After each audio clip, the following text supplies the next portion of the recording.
fine, inshallah. Okay, so let's start. Alhamdulillah Rabbil Alameen, wa salatu wa salam ala nabihi wa ala alihi wa sahbihi ajma'in. What we got up to last time was with regards to we mentioned the questioning of the grave, the angels, Munkar and Nakir, and what will happen in terms of the grave. Let's go to Menti. Let's start with Menti. I will bring up a Menti question. So the code should be in, or the code is in the chat in YouTube, which is 952094. So 952094. If you go to that, if you're not already there, and I'll start the first question. Okay, so first question coming up in Menti. I'll give you another few seconds. There's a few people joining.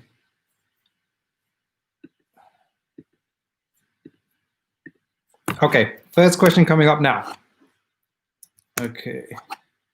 Oh, what's happened? It's gone a bit. I'm waiting for what's happened there. Oh, Menti's just having. Hold on one moment.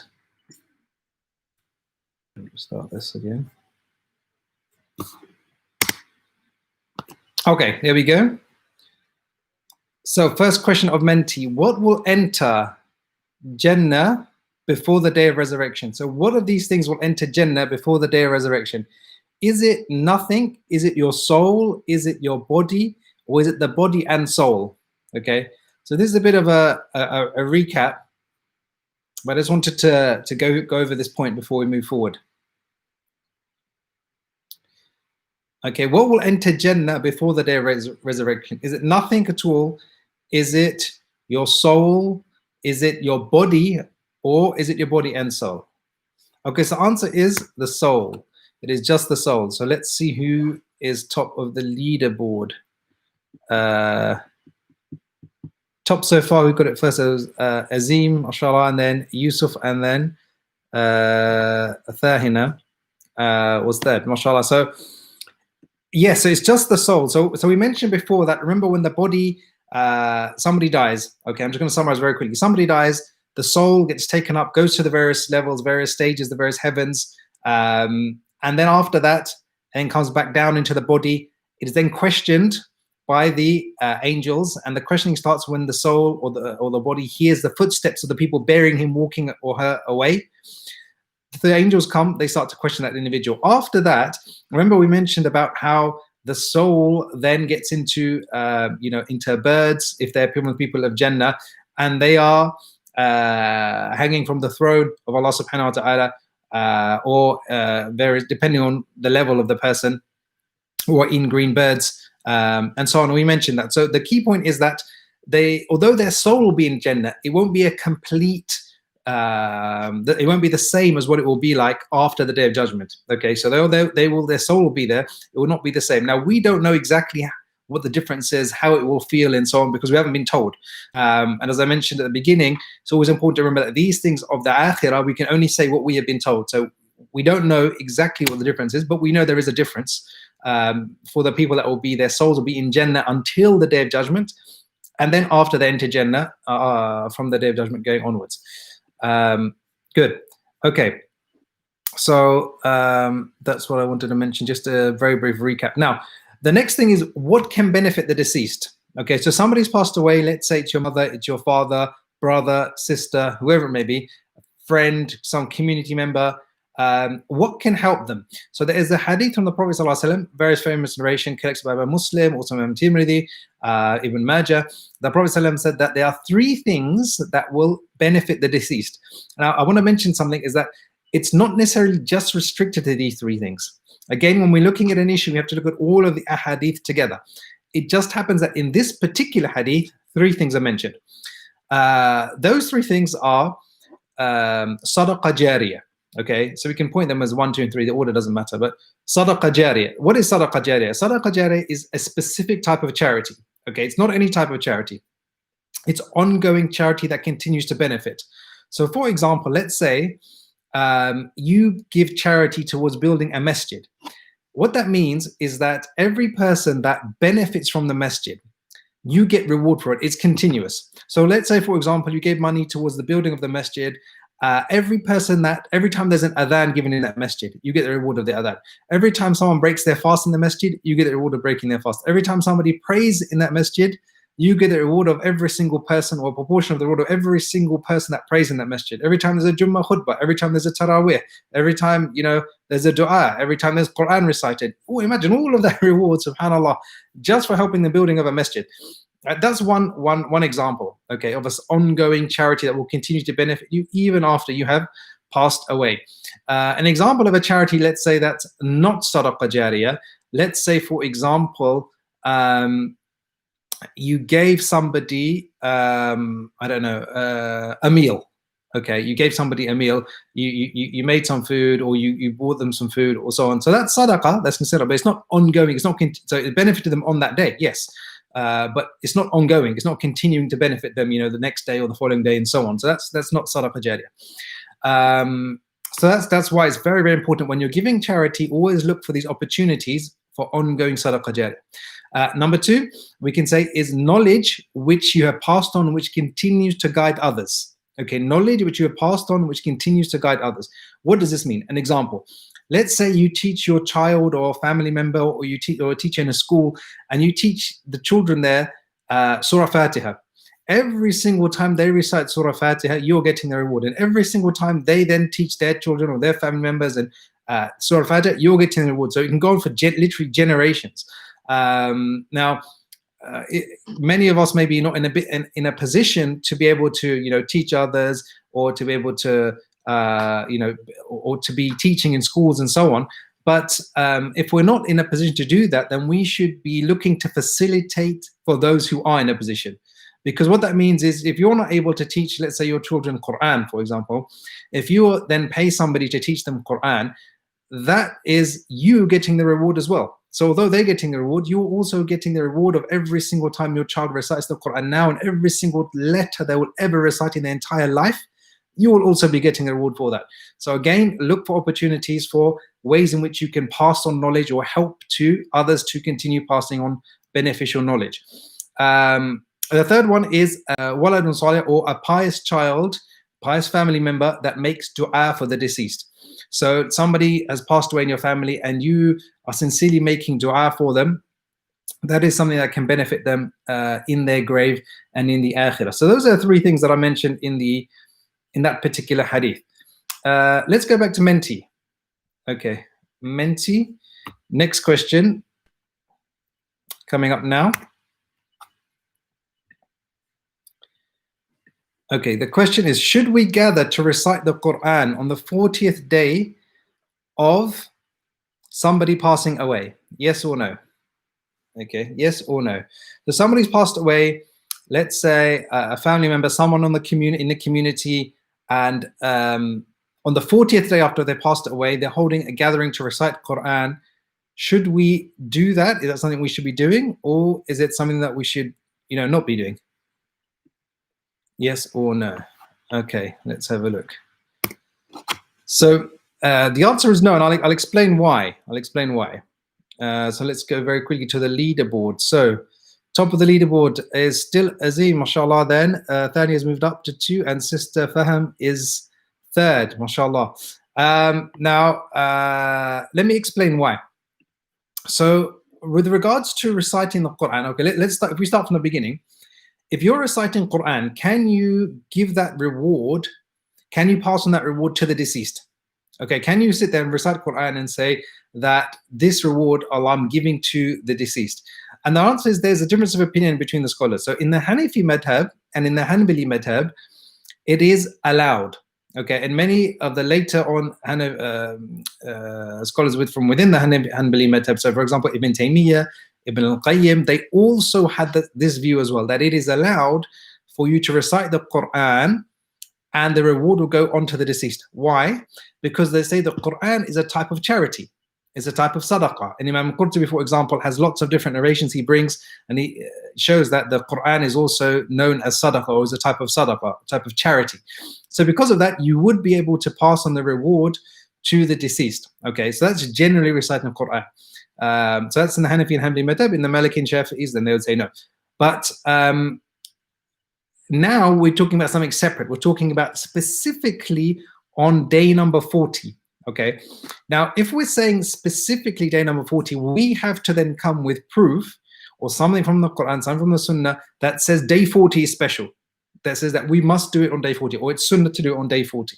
Otherwise, why is day 40 different from day 39? You're reciting the Quran for the deceased at the end, after all. So why is it different to day 10, or different to day 12, or different to day 16? And the answer is there's no difference. So to specify day 40, this is not something which there is any particular evidence for specifying, saying that it must be done on day 40. If you're reciting the Quran generally, let's say whatever day it may be, whether it's day 1, whether it's day 20, 30, 50, whatever it is, that's fine, no problem. But we should not specify day 40 or any of those days, because there's no specific evidence to say that it should be done on day 40. Okay, so I hope that's clear, inshallah. Okay, let us go to the next issue. Actually, before we go to Menti, I wanted to mention the issue about, so when somebody's passed away, sometimes if you go to a Muslim graveyard, you will see some graves that are bare, just have the soil. Other graves will have a few flowers on them, a few plants and so on. What's the issue with that? Okay, so there is a hadith from the Prophet ﷺ. The hadith is collected by Imam Bukhari and Imam Muslim. Authentic hadith without a shadow of a doubt, collected by Imam Bukhari and Imam Muslim. The Prophet ﷺ said that, Marra Nabi ﷺ, he walked by a grave one day. And the Prophet ﷺ said that there were two graves, two people, one in each grave. The Prophet ﷺ said, Innahuma la yu'adhiban, that both of them are being punished in the grave. And then he said, the reason for them being punished is one of them did not clean himself properly, or clean himself specifically in this hadith, but clean himself after he urinated. Okay, so not cleaning oneself properly after you've urinated. In this hadith, the Prophet ﷺ mentions that he's being punished for that in the grave. The second person was involved in namima, involved in gossiping, spreading things from one person to another, that person to another, spreading things in a malicious way, if you like. And the Prophet ﷺ said that they are being punished in their graves. And then what he did, sallallahu alaihi wasallam, was there was like a twig, if you like, he broke it in two, okay, shaqqa nisfayn, and then planted one on one grave and one on another grave. Okay, so he planted these two twigs on these two graves. So now that was the Prophet ﷺ in Sahih Bukhari and Sahih Muslim. So now the scholars, they look at it and they say, okay, why did the Prophet ﷺ do that, or can we do that now? So there are two opinions on this. The first group of scholars say, no, it's something specific to the Prophet ﷺ. He was the only one that knew that they were being punished. He didn't mention we should do it, so we should not do it. Okay, so that is why you will find a number of scholars will say that you should not plant anything on top of graves, because this hadith was specific to the Prophet ﷺ. There is a second view, and the second group of scholars, they look at it slightly different. So again, as I mentioned, nobody's bringing, fabricated hadith or, plucking hadith out there. The same hadith, but we're just looking at it in slightly different ways. And this is the reason I'm mentioning it, is because often if you search online, you will find different opinions. So it's also always, useful to see where these different opinions come from. So same hadith, that the second group of scholars say, no, the Prophet ﷺ did it, which shows that, it's something we should also do. And the reason the Prophet ﷺ did it was that the scholars mention that a twig, we know that any type of created being praises Allah subhanahu wa ta'ala. So they said that the twig was put there as a means of praising Allah subhanahu wa ta'ala for that grave. That would help to therefore diminish the punishment of the person in that grave.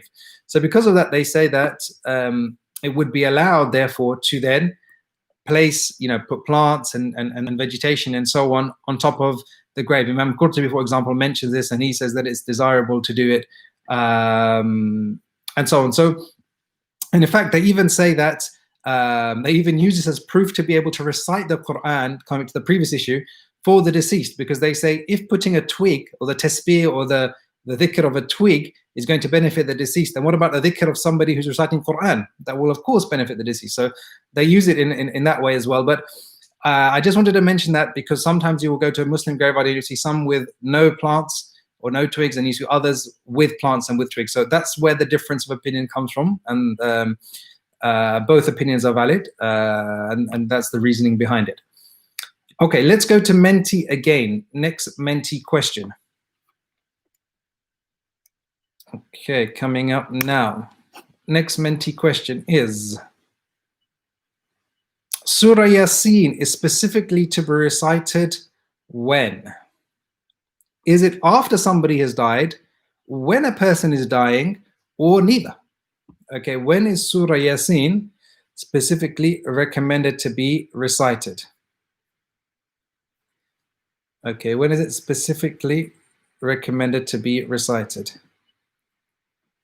Okay, and yes, most people got it right, mashallah. It's when a person is dying. Okay, when a person is dying. And quickly on the leaderboard, let's see who is top of the leaderboard. Okay, so been a bit of a change. So, mashallah, Sister Thahina is top, and then Sister Faham second, and Sister Maryam third. Okay, so 3 sisters at the top, mashallah. Yeah, so with regards to Surah Yasin, there is a hadith of the Prophet ﷺ where he said that Iqra'u Yasin ala mawtakum, the hadith collected by Ahmad. The Prophet ﷺ said, recite Yasin over somebody who is dying, or the deceased. Now it could mean somebody who is dying, i.e. they're in their last kind of stages of life, or it could also mean once they're passed away. But the majority of scholars say that it refers to somebody whilst they are alive, but in that process of dying. Why? Because Surah Yasin has a lot of remembrance of glad tidings, remembrance of the akhirah, and so on. So therefore, it makes sense that, and this is the opinion of the majority of scholars, that when somebody is in that process, then you would recite it rather than when they specifically have passed away. Okay. Let me have a drink for time. Talking about Surah Yasin, one of the, I know you mentioned a question before we had about, is this going to be the last lesson? So what we're going to do is that, what we're doing now is the last part about what benefits the deceased and so on. And the next part is going to be one of the things we mentioned last week, which is the 3 things that can benefit us after we have or save us from the punishment of the grave. And we mentioned dua, we mentioned dua of the Prophet ﷺ, and we mentioned the good deeds, but we also mentioned Surah Mulk. And we said that specifically Surah Mulk is, as the Prophet ﷺ said, that there's a surah with 30 verses that will protect you from the punishment of the grave. And because of that, we thought that it would be relevant to go through the Tafsir of Surah Mulk. So what we're going to be doing is next week we're going to take a break because it will be the Hijjah and it will be Eid. But the following Monday, the Monday after Eid, inshallah, we're going to be going through the Tafsir of Surah Mulk on Mondays for a few weeks. It's not too long, but it'll be a few weeks, inshallah. We're going through the Tafsir of Surah Mulk to help us understand why is it the Prophet specifically mentioned Surah Mulk. What's special about Surah Mulk that it protects you from the punishment of the grave? As Ibn Mas'ud used to say, they used to call it Al-Mani'a, the protector, or the protection. Why is it Surah? Why not Surah Fatiha? Why not Surah Yasin, for example? So inshallah, we'll go through the Tafsir of Surah Mulk. It's an amazing surah. If you want to join for that, then the link that I actually posted here, where it says Saalim Al-Azhari .contact in bio, so it's in the YouTube chat. If you copy and paste that into a new browser, you should see a link for Surah Mulk at the top. So if you just click on that link, inshallah, then you'll be able to register, and then you'll get the details of the timings and so on, inshallah. Okay, now coming back to what we're talking about here, let us go to an issue which is to do with the Shahada. Okay, next Menti question coming up now is to do with the Shahada. Okay, if you say the Shahada at death, what happens? Okay, so somebody's dying, the last thing they say is La ilaha illallah, is the Shahada. Is it you will be saved from the punishment of the grave? Is it Jannah is guaranteed for you? Or is it you will be saved from Jahannam? Okay, which is it? What happens when you say the Shahada, or somebody says the Shahada at the point of when they are the soul is about to leave their body when they're going to pass away. What happens?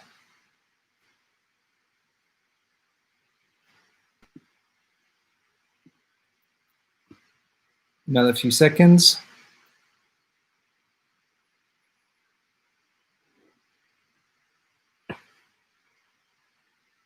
Oh, it's okay. So the answers were very evenly spread. It's a hard question. So the answer is Jannah is guaranteed for you.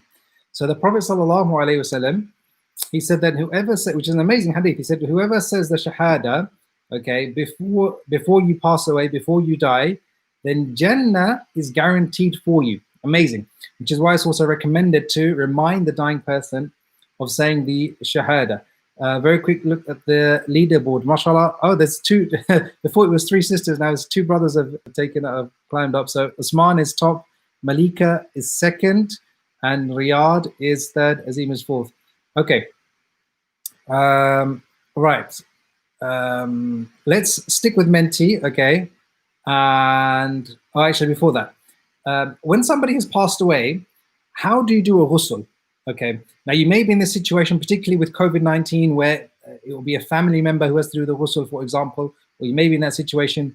How do you do a ghusl for somebody who's passed away? Okay, a very simple way to remember it is you do a ghusl for somebody who's passed away in the same way that you do ghusl for yourself on a Friday. Okay, and that is the way the Prophet ﷺ did it, as mentioned by Aisha radiallahu anha, collected by Imam Bukhari and Imam Muslim. The way you do ghusl on a Friday for yourself for Jum'ah is that you first wash your hands, number one. Then you wash your private parts, that's number two. Then you do wudu. So you do wudu in the shower as you normally would do wudu, that's number three.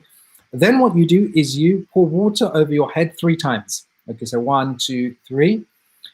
And then you wash the rest of your body, starting with your right hand side and then your left hand side. Okay. That is how you do ghusl, how the Prophet ﷺ would do his ghusl on a Friday, and that's how you do the ghusl for the deceased. So you start by washing the hands, the private parts, doing wudu, washing the water over the head and washing the rest of the body. So if you don't know how to do ghusl for deceased, simple, just think about how you do ghusl on a Friday, and if you don't know that, then I've just mentioned it now. Okay, next question, next Menti question coming up now. Next Menti question. Can a non-mahram lower a body into the grave? So let's say a female has passed away. Can a male who is a non-mahram lower the body into the grave? Yes or no? What do we think? Yes or no?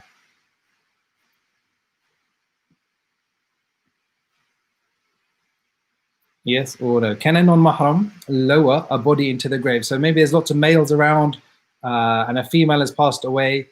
Are they allowed to lower her body into the grave? Somebody who is a non-mahram.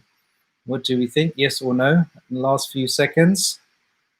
If you don't know, no problem. That's why we're here to go through things. 50-50 chance. Okay, so majority of people got it wrong. So the answer is yes. Okay, and I'll explain why. Let's have a look at the leaderboard. Okay, leaderboard changed again. So Usman top, Azim second, Sister Faham is third, DV Tas is fourth. Okay, so the reason for this is there's a hadith where the Prophet sallallahu alaihi wasallam, his own daughter, the daughter of the Prophet sallallahu alaihi wasallam, Ruqayya, when Ruqayya passed away, they were burying her, and this hadith is mentioned by Imam Bukhari, by the way. So they were burying her, and Abu Talha, who was a famous companion, but he was not related to Ruqayya. He was not related, this is the key one. He was not a mahram to her. The Prophet ﷺ told him to go into the grave, and they passed down the body. Okay, so this shows that a non-mahram is able to lower the grave, to lower a person into the grave. If you're not comfortable with that, no problem. There's no one saying you have to do it, but it's just, is it permissible? Is it allowed? Is there precedence? Yes, there is precedence. It was done at the time of the Prophet ﷺ, as narrated and collected by Imam Al-Bukhari. Okay, next question, we're going up to Menti. Okay, I'm going to quite a few Mentis today. Next Menti question. Okay, question is, can a wife wash her husband's body? Okay, so the husband has passed away. They're doing the ghusl for the husband. Can a wife wash her husband's body? Yes or no? What do you think? Yes or no?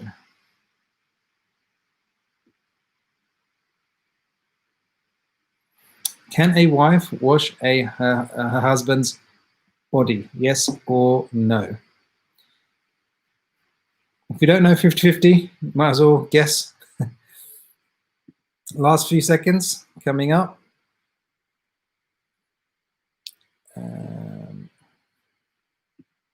3, 2, 1. Last few seconds. Okay, and the answer is yes. Okay, the answer is yes, and I will explain why. Okay, the answer is yes. I'll explain why. So let's see who is top of the leaderboard now. So Osman is top of the leaderboard, Sister Faham second, and DV Tas third, Usaid and family fourth, mashallah. So the answer is yes. Why? Because when the husband passes away, okay, when a husband passes away, what happens to the wife? The wife goes into her iddah period, meaning she's still technically married to him, meaning that she's not able to marry anybody else. Okay, so because of that, they are still, if you like, mahrams. So because she's not able to marry anybody else, so she's still within that same type of scenario. So she would be allowed to wash him. Of course, nowadays in most of the mosques, it's mainly males that would wash a fellow male. But just in the case if this happens, or if somebody wants to know, then a wife is able to wash her husband. The other way around now, is the husband able to wash his wife? Okay, according to the majority of scholars, the answer is yes, because Ali ibn Abi Talib, he washed the body of Fatima, the daughter of the Prophet. So now it's the opposite around, a husband washing the body of his wife. It would be allowed. In the Hanafi madhab, it's not allowed, because what happens is after the wife has passed away, there's no iddah period for the male. There's no iddah period for the male, meaning he doesn't have to stay in his house. He doesn't have to, he's able to marry again and so on. So because of this, they say that the relationship is finished at the time of death. So in the Hanafi madhab, it will not be allowed. And they say that this practice of Ali washing the body of Fatima, the daughter of the Prophet, was specific to him. So again, as I mentioned, it's just different ways of looking at the same incident and how we analyze it. Both opinions are fine, both are valid. There's no issue with either of them. Okay. One thing I wanted to mention, now somebody has passed away. Imagine the janazah salah, okay, in the masjid, the janazah salah. There are some narrations I want to mention, very, very important narrations. The Prophet ﷺ said that in Sahih Muslim, that if there are 100 people that praise janazah over a person, okay, that their intercession is accepted by Allah and he or she is forgiven. If 100 people pray, okay, hadith collected by Imam Muslim, that he or she is forgiven, and the intercession, their du'as of the deceased people at the janazah prayer is accepted. A second hadith also in Sahih Muslim, the Prophet ﷺ said that if 40 men, now so from 100, now we're down to 40. The Prophet ﷺ, if 40 men stand, then and ask Allah to intercede, then Allah will accept their intercession, meaning Allah will accept their dua. So we've gone from 100 now. Another narration only mentions 40. There's a third narration where the Prophet ﷺ said that if there is a group of people that pray, so even maybe smaller than 40, then the Prophet ﷺ, the hadith Katib an-Nisa'i, the Prophet ﷺ said that their dua will be accepted for him or her as well. Now, let us go to Menti. We'll go to Menti again. Next Menti question coming up. When a Muslim dies, he or she is granted forgiveness if what happens? If there are, so I'm basing this on a male, so if a male has passed away, if 3 lines pray for him, he is granted forgiveness, or is it if 7 lines, meaning 7 lines in the masjid, or is it if there are 40 lines? Okay, which one is it? What do you think? What do you think the Prophet ﷺ mentioned in this hadith collected by Imam Abu Dawood? Okay, is it that you need 3 lines to pray and then the person will be forgiven, or is it 7 lines, or is it 40 lines? What do you give you another few seconds?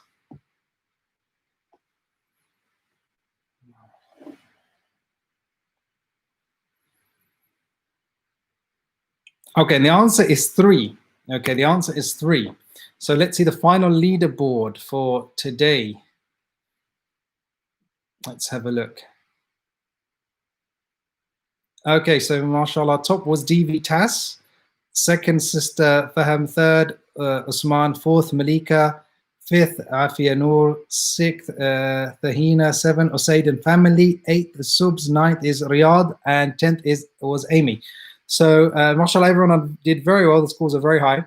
And the Prophet, just come back to that hadith. Imagine this: the Prophet, he said that if 3 lines, and a line doesn't have to be, a line could be only a few people in each line. If 3 lines of people pray, 3 rows of people pray for a deceased, forgiveness is granted for him. This is why it's very, very important that whenever somebody dies, we try and attend people's janazas, so that when we pass away, people also attend our janazas. So we make dua for others when they pass away, and inshallah, then when we pass away, there will also be people who will pray on us and pray the janazah salah. So that really is the main points I wanted to mention coming up to the soul in and of itself. As I said, the next part is, inshallah, we're going to be doing Tafsir of Surah Mulk. So the link I've posted here in the YouTube chat. So please do click on that. And I'll put it again. So please do click on that. Click on the top for Tafsir Surah Mulk, which will be going through why does it protect you from the grave? What's special about Surah Mulk? Once that's finished, then there is more that goes on with the soul. So, for example, the Day of Judgment, what happens to the soul on the Day of Judgment? In fact, even before that, the signs of the Day of Judgment. Then you have the Day of Judgment in and of itself, and then you have Jannah and Jahannam. But I think it's more appropriate that we do the Surah Mulk at this point, as relevant at this point within the journey. Okay, so if there are any open questions.